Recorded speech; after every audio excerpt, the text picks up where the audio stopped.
Sin embargo, en ese orden de ideas, de la Huerta le cuestiona a Vasconcelos: ¿cuánto tiempo piensas que tardaremos los mexicanos en volver siquiera a los niveles del Porfiriato, en donde la miseria acompañaba permanentemente a un 80% de la nación? Vasconcelos le responde: tu comparación no es válida. Y también le cuestiona: ¿por qué, si ambos partimos de la destrucción? Y le remarca lo siguiente: Europa también quedó semidestruida. Pero de la Huerta le aclara algo muy trascendente: en efecto, José, pero no partimos en igualdad de circunstancias, y que muchos no han entendido. Ellos ya fueron potencia y nosotros no.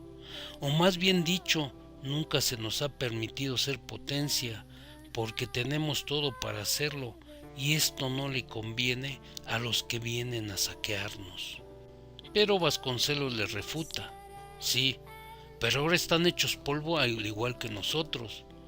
De la Huerta le responde, algo decepcionado por la diferencia entre países: en Europa existe otra conciencia del trabajo, otra imagen de su país, otro concepto de la identidad nacional, en fin, otra idea de la solidaridad. Para concluir, otros principios cívicos. Vasconcelos le cuestiona tajante: ¿y cuál es el común denominador de todo ello, Adolfo? Educación, educación y más educación.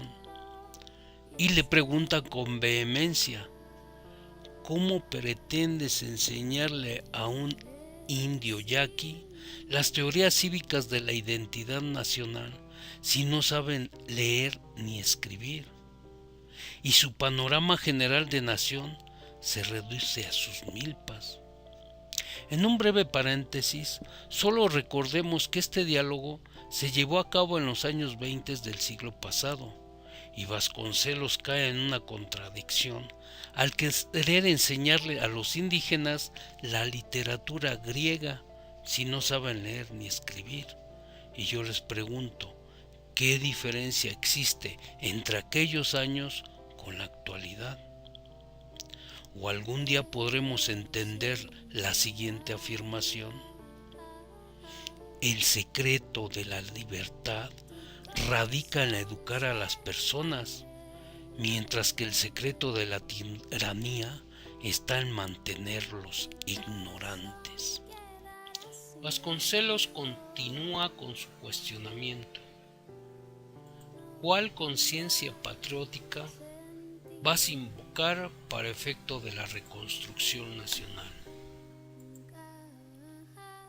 ¿Cuál concepto de nación manejan los yucatecos, o los yaquis, o los rancheros de la Huasteca, o los peones de las haciendas de Chihuahua? Si ni siquiera saben la composición, ni la integración, ni la extensión del país en donde viven. La identidad nacional, ingrediente imprescindible para cumplir con las tareas de reconstrucción, exige en forma fundamental e inequívoca la inserción de la educación para sensibilizarnos. Por eso los europeos saldrán antes que nosotros de su pavorosa crisis. Ellos se conocen y saben con lo que cuentan y lo que quieren.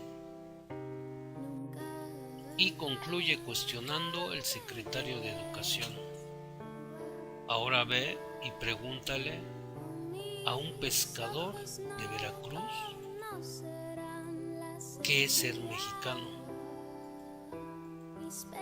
en qué consiste el orgullo nacional y en qué grado de su escala de preocupaciones le concede a estas inquietudes. Solo les recuerdo que esto sucedió en 1920. Y a todos los cuestionamientos anteriores, yo te podría contestar: repuso de la Huerta, pero lo interrumpió Vasconcelos sin detenerse y sin disculparse.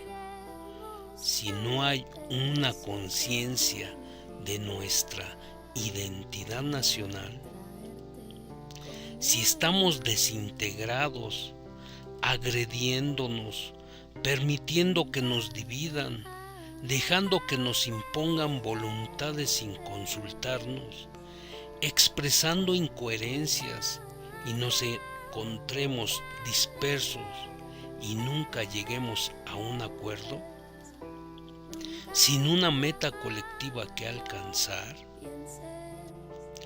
y si no estamos convencidos de la importancia de la reconstrucción nacional y de sus beneficios, porque no nos comunicamos ni nos entendemos, y porque el propósito solo es conocido por las capas superiores cultivadas, o por lo menos las capas alfabetizadas, Vasconcelos le remarca muy tajante: fracasaremos, Adolfo, fracasaremos. Soy José María Valentín Gómez Farías. Nací en Guadalajara, Jalisco, el 14 de febrero de 1781. Morí en la Ciudad de México el 5 de julio de 1858. Fui elegido diputado para las Cortes de Cádiz. En el curso de un año, alternando en la presidencia de la República con Santa Anna, entre abril de 1833 y abril de 1834, promoví una serie de leyes conocidas en conjunto como la Primera Reforma, cuyo objetivo principal fue destruir la base jurídica de la supremacía eclesiástica en los asuntos civiles. Aquí es en donde comienza la historia de las leyes de reforma. Y no es cierto que Benito Juárez fue el único responsable de estas leyes. Fuimos muchos, aunque su mérito fue darle valor jurídico a estas leyes. Infórmense y búsquenme en Wikipedia. Ahí se resume mi historia y comienza la historia de las leyes de reforma. Créanme que es muy interesante y no se arrepentirán. Y a lo anteriormente expuesto por Vasconcelos, hago un breve paréntesis y agrego: fracasamos, porque no existió ni existe una unión en comunidad, ni un entendimiento de lo que queremos y hacia dónde vamos. Y vuelvo a compararlo con la actualidad. Después de que han pasado casi 100 años, se podría decir que ya tenemos conciencia de nuestra identidad nacional. ¿Estamos integrados? ¿Tenemos una meta colectiva bien definida que alcanzar? ¿Seguimos con la idea de que no somos capaces de resolver nuestros propios problemas y esperamos a que alguien externo venga a decirnos o a decidir por nosotros? ¿Ya existe una comunicación y entendimiento entre nosotros? ¿Seguimos dejando la solución de los problemas a los cultos y a los no analfabetas? A estas alturas, ¿ya sabemos o entendemos qué es una unión colectiva?